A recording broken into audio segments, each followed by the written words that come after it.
राम मंदिर से सिर्फ 7 करोड़ रुपए की चोरी नहीं हुई है, बल्कि 200 करोड़ रुपए से ज़्यादा का घोटाला हुआ है। इतना ही नहीं, सोने और चांदी के जो गहने भक्तों द्वारा चढ़ाए जाते थे, उनके रिकॉर्ड्स में भी गड़बड़ी सामने आई है। अब आप सोच रहे होंगे कि ये सब हो कैसे रहा था, तो आइए हम बताते हैं और एक एक कड़ी समझाते हैं कि आखिर राम मंदिर से कैसे चोरी हो रही थी और सोने चांदी के गहने को कैसे गायब किया जा रहा था। मीडिया रिपोर्ट्स के मुताबिक मंदिर के चढ़ावे और दान पात्रों से पैसे निकालने और नोटों की गिनती के लिए 3 टीमें तैनात की गई थीं, जिसमें कुल 50 कर्मचारी रखे गए थे। पहली टीम में 24 कर्मचारी थे। इनका काम नोट गिनकर उनके बंडल बनाने का था। ये कर्मचारी प्राइवेट एजेंसी के जरिए ट्रस्ट में रखे गए थे। दूसरी टीम में 12 कर्मचारी थे। इनका काम उन 24 कर्मचारियों पर निगरानी रखना था जो नोटों की गिनती कर उनका बंडल बनाते थे, यानी एक कर्मचारी 2 लोगों पर नज़र रख रहा था और ये सभी 12 कर्मचारी ट्रस्ट के थे। तीसरी टीम में 14 कर्मचारी थे, जिनका काम इन रुपयों और गहनों का ऑडिट करना था, जिसमें एसबीआई और टीसीएस के कर्मचारी थे। अब आप सोच रहे होंगे कि 3 लेयर की सुरक्षा थी, इसके बावजूद रुपए और गहनों की चोरी कैसे हो गई। अब असली खेल समझते हैं कि 3 लेयर की सुरक्षा के बाद कैसे चोरी हो रही थी। दरअसल जिस स्ट्रांग रूम में चढ़ावे के पैसे और गहने रखे जाते थे, उसके दरवाजे और अंदर जानबूझकर सीसीटीवी या तो खराब लगाए गए थे या नकली इंस्टॉल किए गए थे, ताकि चोरी पकड़ी ना जा सके। इसका फायदा उठाकर कर्मचारी चुपके से रुपए की गड्डी छुपा लेते थे।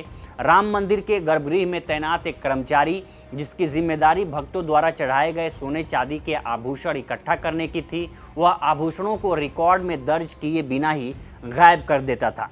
मंदिर के पूर्व लेखा प्रभारी महिपाल सिंह का आरोप है कि सोने चांदी के आभूषणों का कोई पुख्ता रिकॉर्ड नहीं रखा जा रहा था और पकड़े जाने के डर से पिछले महीनों के सीसीटीवी फुटेज भी डिलीट करा दिए गए थे।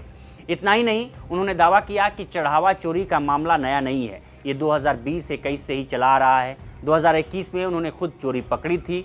इसकी शिकायत महासचिव चंपत राय और व्यवस्थापक गोपाल राव से की थी, लेकिन कार्रवाई के बजाय उन्हें ही ड्यूटी से हटा दिया गया। इस बात से संकेत मिलते हैं कि इसमें राम मंदिर ट्रस्ट के पदाधिकारियों का भी हाथ शामिल है। दैनिक भास्कर की रिपोर्ट के मुताबिक राम मंदिर ट्रस्ट के संस्थापक सदस्य डॉक्टर अनिल मिश्रा का घर अवधपुरी में बन रहा है, जहां लिफ्ट भी लगाई जा रही है। आप सोचिए कि घर में लिफ्ट लगाई जा रही है जो राम मंदिर ट्रस्ट के संस्थापक सदस्य हैं। पैसा कहां से आ रहा? मंदिर परिसर के वित्तीय और प्रशासनिक कामकाज में डॉक्टर अनिल मिश्रा की भी अहम भूमिका मानी जाती है। चंपत राय के बाद उन्हें सबसे प्रभावशाली लोगों में गिना जाता है। मंदिर में आने वाले चढ़ावे और उससे जुड़े पैसों की निगरानी की जिम्मेदारी भी उन्हीं की रहती थी।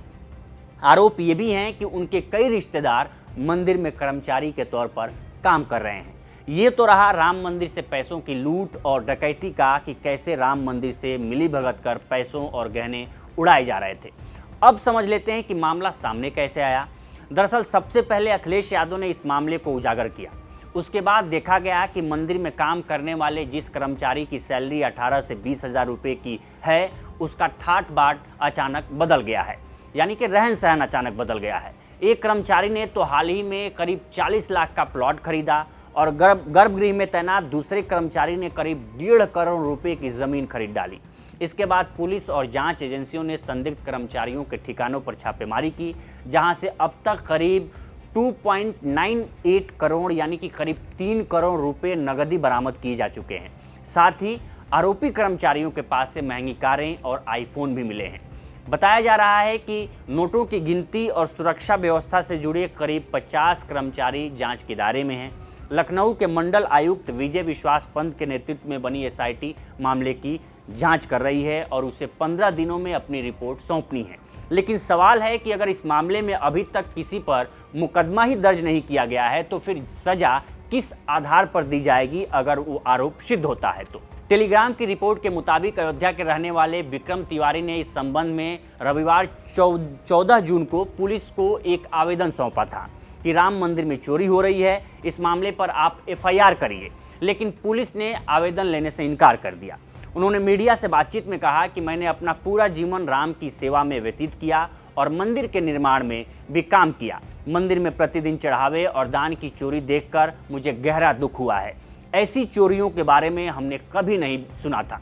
हम जीवन भर यही सपना देखते रहे कि राम मंदिर की स्थापना के साथ भारत स्वर्ण युग में प्रवेश करेगा, लेकिन हमें ये एहसास नहीं था कि चोर हर जगह मौजूद हैं।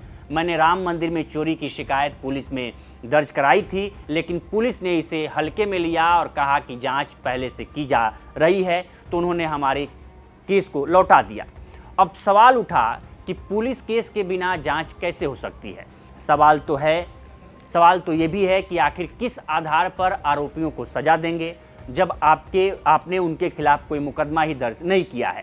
क्या श्रद्धा के नाम पर लोगों को ऐसे ही ठगा जाता रहेगा?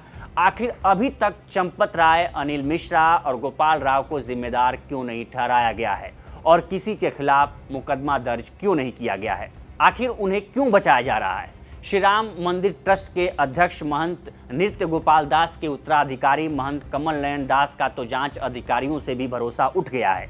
उन्होंने कहा है कि जांच कौन करेगा, सब बेईमान हैं, जांच करने वाले भी निष्पक्ष कहाँ हैं, भगवान सब देख रहे हैं और वही न्याय करेंगे। यानी साधु संतों का भी व्यवस्था से विश्वास उठ गया है। फिलहाल इस रिपोर्ट में इतना ही। इस पर आपकी क्या राय है हमें कमेंट करिए, सेक्शन में ज़रूर बताइए और देखते रहिए लोकमत हिंदी। नमस्कार।